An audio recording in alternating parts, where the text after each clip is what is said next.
ಇನ್ನು ಜಾತಿಗಳ ಮಧ್ಯೆ ಬೆಂಕಿ ಹಚ್ಚೋ ಕೆಲಸ ಆಗ್ತಾ ಇದೆ.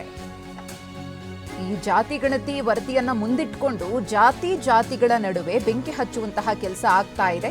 ಒಕ್ಕಲಿಗ ಲಿಂಗಾಯತರಲ್ಲೇ ಬೆಂಕಿ ಹಚ್ಚೋ ಕೆಲಸ ನಡೀತಾ ಇದೆ ಅಂತ ಸರ್ಕಾರದ ವಿರುದ್ಧ ವಿಪಕ್ಷ ನಾಯಕ ಆರ್ ಅಶೋಕ್ ಅವರು ಕಿಡಿಕಾರಿದ್ದಾರೆ.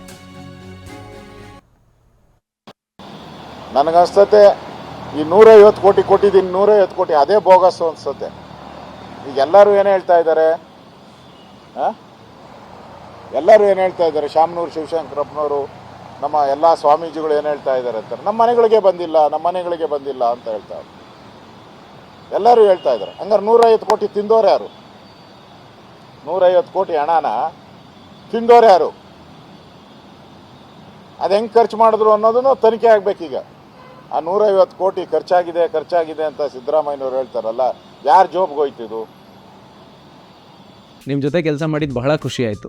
ನೀವೇ ಬೆಸ್ಟ್ ಬಾಸ್. ಇಷ್ಟು ಮ್ಯಾನೇಜರ್ ಆಗಿದ್ದೆ, ಇನ್ನು ಮುಂದೆ ಬಾಸ್ ಆಗ್ತೀನಿ. ಹೇಗೆ? Boss Vala B the boss. ಒಂದು ಕಡೆ ನಮ್ಮ ಮನೆಗಳಿಗೆ ಬಂದಿಲ್ಲ ಅಂತಾರೆ. ಬಂದಿಲ್ಲ ಅಂದಮೇಲೆ ದುಡ್ಡು ಎಲ್ಲೋಯ್ತು? ಇವರು ದುಡ್ಡು ಕೊಟ್ಟಿರ್ಬೇಕಲ್ಲ, ಸರ್ವೆ ಮಾಡೋರಿಗೆ ದುಡ್ಡು ಹೋಗಿರ್ತೈತಲ್ಲ. ಈಗ ಕರ್ನಾಟಕದಲ್ಲಿರುವಂಥ 7 ಕೋಟಿ ಜನ ಇದ್ದಾರೆ ಅಂತ ಹೇಳಿದ್ರೆ, ಅಷ್ಟು ಮನೆಗೆ ಹೋಗಿ ಪೇಮೆಂಟ್ ತಗೊಂಡಿರ್ತಾರಲ್ಲ ಇವರು. ಈ ಜಾತಿ ಗಣತಿ ಏನಿದೆ, ಇದು ಜಾತಿಗಳನ್ನು ಒಡೆಯುವಂಥದ್ದು. ಜಾತಿ ಅಂದರೆ ಧರ್ಮಗಳನ್ನ ಒಡೆಯೋದಲ್ಲ. ಇದು ಒಕ್ಕಲಿಗರಲ್ಲೇ ಬೆಂಕಿ ಹಚ್ಚೋದು, ಲಿಂಗಾಯತರಲ್ಲೇ ಬೆಂಕಿ ಹಚ್ಚೋದು. ಅಂದರೆ ಭಾಗ ಮಾಡಿಬಿಡೋದು, ಹೊಡೆದಾಡ್ರಿ ಸಾಯಿರಿ ಅಂತ. ಒಟ್ಟಾಗಬೇಕು ಅನ್ನೋ ಮನಸ್ಥಿತಿ ಅಲ್ಲ. ಅದರಿಂದ ಇದು ಒಪ್ಪೋ ಅಂತ ಒಂದು ವರದಿ ಅಲ್ಲ. ಈಗಲೂ ಸರ್ಕಾರಕ್ಕೆ ಜ್ಞಾನ ಇದ್ದರೆ, ಬುದ್ಧಿ ಇದ್ದರೆ ವರದಿಯನ್ನು ವಾಪಸ್ ಪಡೆದು ಸೈಂಟಿಫಿಕ್ ಆಗಿ ಪ್ರತಿ ಮನೆಗೂ ಹೋಗಿ, ಯಾಕಂದರೆ ಇದು ದಾಖಲೆ ಆಗುವಂಥದ್ದು. 1 ತಿಂಗಳು ಲೇಟ್ ಆದರೂ ಪರವಾಗಿಲ್ಲ, 6 ತಿಂಗಳು ಲೇಟ್ ಆದರೂ ಪರವಾಗಿಲ್ಲ.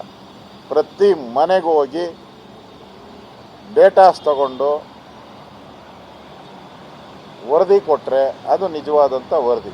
ಈ ರಾಜ್ಯದಲ್ಲಿ ಮುಸ್ಲಿಮರೇ ನಂಬರ್ 1 ಅಂತ ತಯಾರು ಮಾಡಬೇಕಾದ್ರೆ ಇದರಲ್ಲಿ ಎಷ್ಟು ಕುತಂತ್ರ ಅಡಗಿದೆ, ಎಷ್ಟು ಈಗಾಗಲೇ ಟಿಪ್ಪು ಜಯಂತಿ ಮಾಡಿದವ್ರಿಗೆ ಮತ್ತು ಅವ್ರಿಗೆ 10,000 ಕೋಟಿ ಕೊಡ್ತೀನಿ ಅಂತ ಹೇಳಿ ಅವ್ರಿಗೆ 4% ರಿಸರ್ವೇಷನ್ ಕಾಂಟ್ರಾಕ್ಟಲ್ಲಿ ಕೊಡ್ತೀನಿ